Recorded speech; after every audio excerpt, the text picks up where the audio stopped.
个 AI 盛行的年代，居然还存在这样的浪漫疯子。1937年12月13日，南京城破，此后6周，30万手无寸铁的平民和放下武器的士兵倒在刺刀和火光里。2014年，国家把这一天定为南京大屠杀死难者国家公祭日。可课本里关于这段历史的篇幅翻来覆去就那么几页，好家伙，团队觉得课文很薄，装不下历史人物的伟大，也装不下30万人的重量，所以他们想把这页薄纸撕开一个口子，让后面的人能看见里面堆着的尸骨和眼泪。短片1937南京就此诞生。这部短片几乎从头到尾都是灰的，街道灰、城墙灰，人脸上的灰混着血浆，分不出哪是泥哪是伤。全片唯一的颜色是根生母亲身上那件红衣裳。根生这个人没有职业，张帅鹏刻意没有给他设定身份，他就是30万人里随便拎出来的一个。片子开头，他匍匐着从废墟里爬出来，衣服袖口和下摆全磨烂了，那不是特效做的，是服装组一点一点磨出来的。短片的剧情走得很克制，躲在地下室的手艺一家，男人出去找吃的，回来只递回几个脏兮兮的馒头，妻子接过馒头的瞬间就知道这是丈夫最后的托付，人大概率已经回不来了，但她没有哭，转过身哄孩子睡觉，嘴里哼着儿歌，眼泪却从眼眶里涌出来出卖她。在整个民族巨大的苦难面前，个人的苦难就变得不值一提，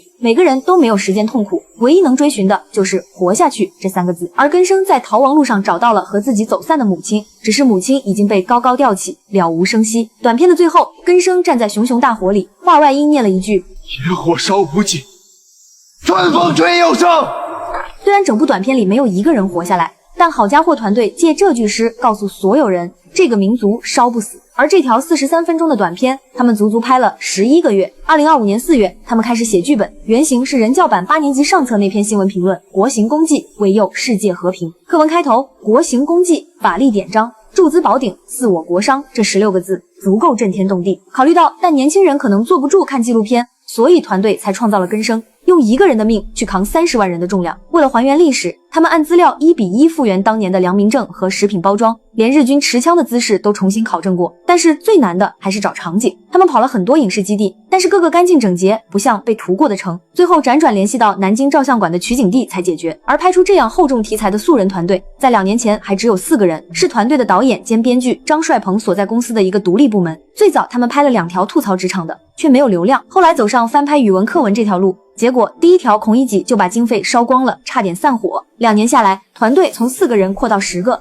平均年龄25岁，累计亏损超过200万。他们不是不知道什么来钱快，张帅鹏自己算过，以现在的制作水准去拍现代都市剧情，成本低，商单多，肯定能盈利。但他看到了一个老师在评论区的留言，说班上一个特别调皮的孩子看完丰碑，下课跑来说红军爷爷真不容易，要好好学习。张帅鹏觉得，如果自己真的跑去接商单，就是对这些孩子不负责。于是他们产出了越来越多的优质作品，并且在 AI 飞速发展的现在，依旧坚持手搓。我们的世界需要这样的浪漫疯子。